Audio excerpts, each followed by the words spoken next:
मैं coming sir. नहीं। नमस्ते सर। नमस्ते सर, बैठिए। Thank you sir.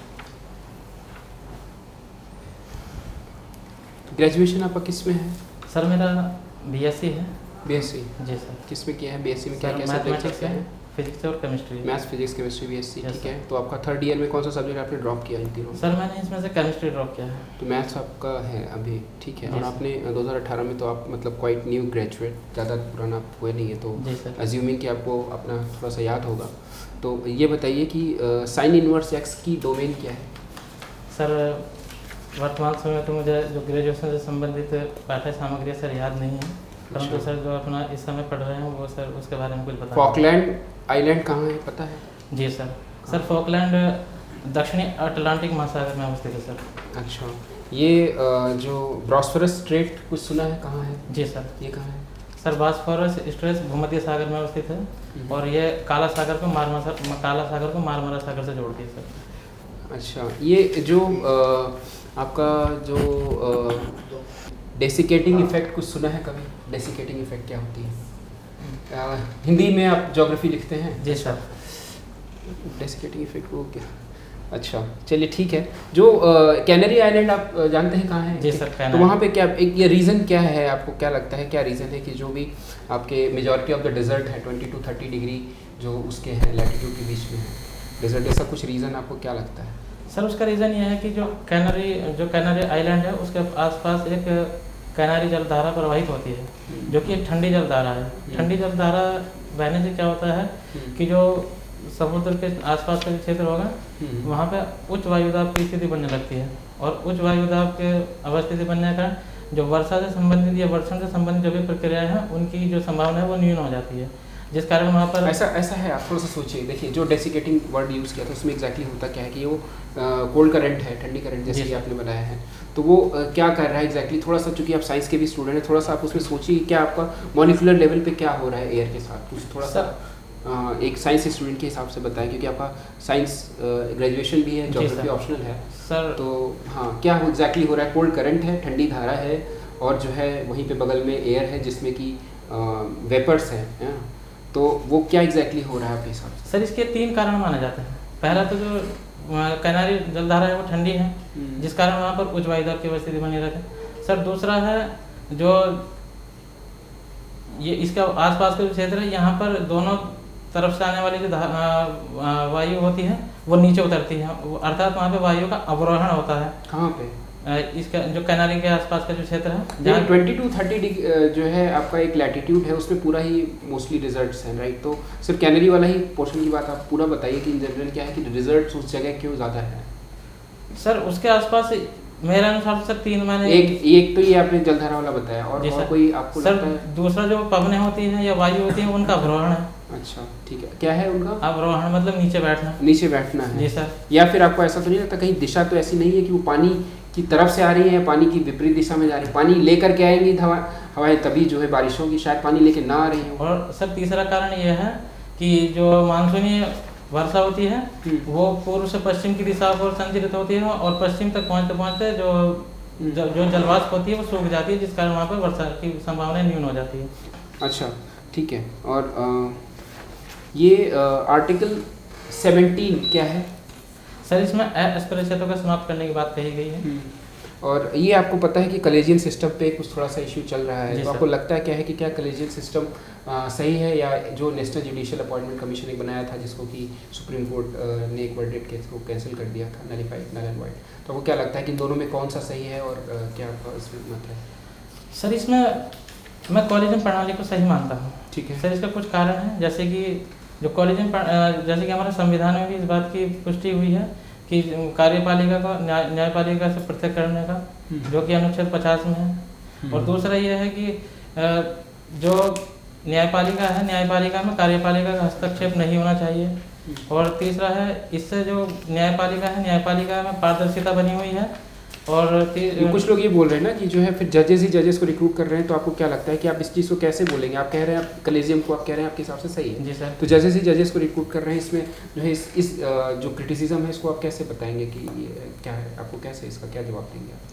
सर कुछ लोग इसका क्रिटिसाइज कर रहे हैं कि ये प्रणाली सही है, परंतु जो क्रिटिसाइज कर रहे हैं उनका आधार भी कुछ है कि जैसे कि इसमें जो कार्यपालिका संबंधित लोग हैं उनको एक कमीशन बना के उन लोगों के भी इसमें भागीदारी बढ़ाई। राष्ट्रपति जो है जो है इससे सुप्रीम कोर्ट से, ऑनरेबल सुप्रीम कोर्ट से कुछ जो है सजेशंस मांग सकता है, वो आपको पता है वो कौन से आर्टिकल में आता है? सर वो आर्टिकल 143 में है। क्या आपको पता है क्या सुप्रीम कोर्ट बाध्य है?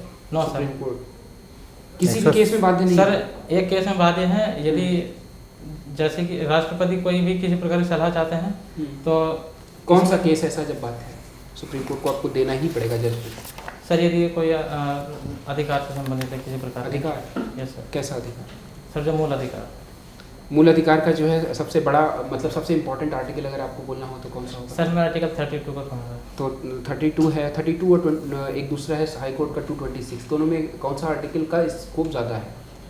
सर स्कोप 226 का है। ठीक है, तो लेकिन कौन ज़्यादा मतलब स्ट्रॉन्ग आर्टिकल आपके हिसाब से है और क्यों है? पावर जो उस पर्टिकुलर रेस्पेक्टिव इंस्टीट्यूट को ज़्यादा देता है? सर 226 ही देता है। नहीं मतलब अच्छा बाध्य कौन है? सुप्रीम कोर्ट के पास जाएगा तो क्या 32, हाई कोर्ट के पास जाएगा तो क्या वो बाध्य है हाई कोर्ट उसको इसके अंदर जो रिट है उसको एंटरटेन करने के लिए? No sir. और 32 में बाध्य है। बाध्य है।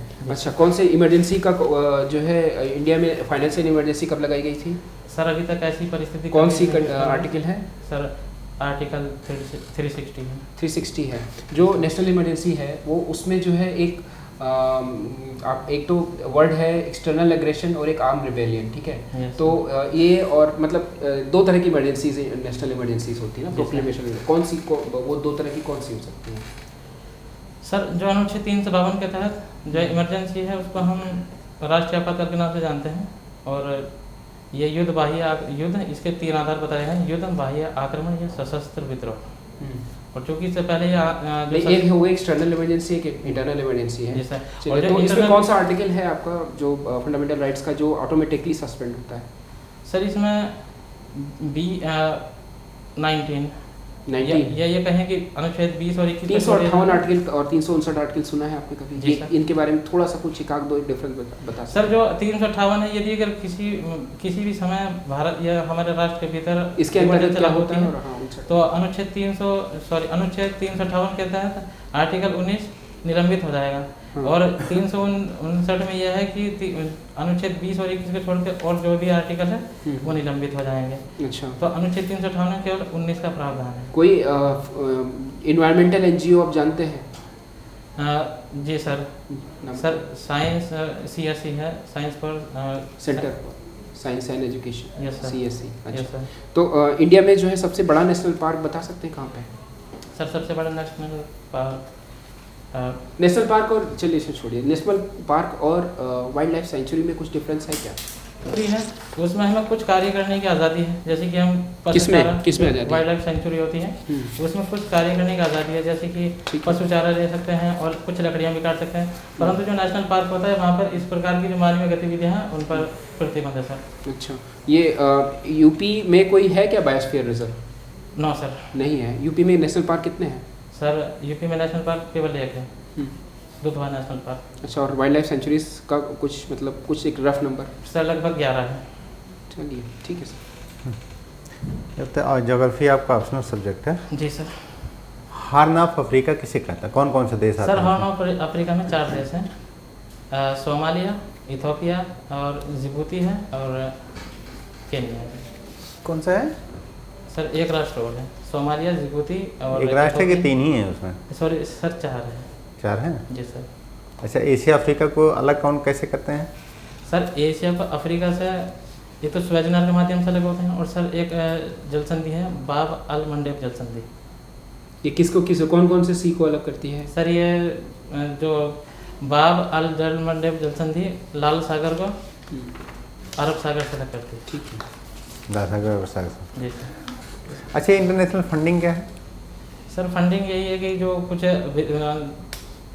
वैश्विक स्तर पर जो ऐसे राष्ट्र जो विकसित या अल्प विकसित या विकासशील है, उन देशों की सहायता के लिए विकसित राष्ट्रों द्वारा मदद करने के लिए पैसा मुहैया कराना या धनराशि मुहैया कराना। अच्छा, तो आप कुछ गेस करिए कि इसमें क्या क्या नैतिक मुद्दे आ सकते हैं। सर इसमें नैतिक मुद्दा तो पहला मानवीय हो जाएगा, मानवीयता का मुद्दा हो जाएगा। और किस चीज़ का क्या मुद्दा हो जाएगा? सर मानवीयता। मानवीयता जी सर, जैसे कि इथोपिया का टिग्रे क्षेत्र था और कुछ देशों के द्वारा उस क्षेत्र के जो शांति व्यवस्था है और वहाँ पे जो विभिन्न प्रकार की कानूनी व्यवस्था की जो चुनौती थी उनके समाधान के लिए कुछ देशों द्वारा पैसा दिया गया। और जैसे अच्छा, एक हो गया। दूसरा सर, दूसरा मानवीयता सर दूसरा सॉरी सर इस समय रिकॉल नहीं हो पा रहा है। अच्छा, अभी रशिया और यूक्रेन युद्ध चल रहा है। जी सर। उसका क्या कारण आप समझ रहे हैं? सर उसका कुछ कारण रहे हैं सर। पहला कारण तो ये रहेगा कि जो यूक्रेन है, यूक्रेन पहले ही यूएसएसआर का मेंबर रह चुका है या उसके उसी में शामिल था, तो रूस उसको अभी भी अपना मानता है। और दूसरा है जो यूक्रेन का पूर्वी क्षेत्र है वो भाषा के आधार पर रूस से संबंधित है, या ऐसा मान सकते हैं कि जो पूर्वी यूक्रेन है उसके अधिकांश लोग रशियन लैंग्वेज बोलते हैं, तो रूस उस आधार पर भी अपना मानता है। सर तीसरा है कि जो यूक्रेन है, यूक्रेन के जो कुछ क्षेत्र है लुहांस्क और डॉनबास क्षेत्र वो कोयला और लोहे के लिए जाने जाते हैं, तो रूस की नज़र उस संसाधनों पे भी है। और तीसरा है नाटो, जो अमेरिका के प्रभाव में रहता है, तो ये कहीं ना कहीं काउंटर करना। ट्रेवलिंग आपकी हॉबी है? जी सर। तो कहाँ घूमे अभी तक? सर अभी हम हरिद्वार गए थे और उसके बाद हम चुनार गए थे। अच्छा, दूसरा आपने लिखा है कि यूटिलाइजेशन ऑफ वेस्ट मटेरियल्स। जी सर। तो कैसे यूटिलाइज करते हैं? सर जैसे कि हमारे पास आने वाले जो न्यूज़पेपर होते हैं, जो उनकी रद्दी होती है उसको हम रूम की डेकोरेशन कर लेते हैं, और इसी के साथ कुछ जो साफ़ सफाई में यूज़ कर लेते हैं। और जो पन्नियाँ आती हैं, पन्नियों को हम इकट्ठा करके दुकान पर वापस भेज देते हैं, और जो प्लास्टिक के डिब्बे होते हैं उनका रसोई के काम में यूज़ कर लेते हैं। तो कहीं ना कहीं ये है कि जो हमारे वेस्ट मटेरियल आते हैं वो हमारे यूज में आ जाते हैं सर। अच्छा जी सर। अच्छा, एक ये बताइए, अभी एथिकल इश्यूज की हम चर्चा कर रहे थे, एथिक्स क्या होता है? सर एथिक्स कुछ सिद्धांतों का एक समूह है जो किसी व्यक्ति के चरित्र में सच्चा उसके जो सकारात्मक और नकारात्मक पक्ष है उनका अध्ययन कराता है। ये किसी कंपनी का भी एथिक्स होता है? जी सर।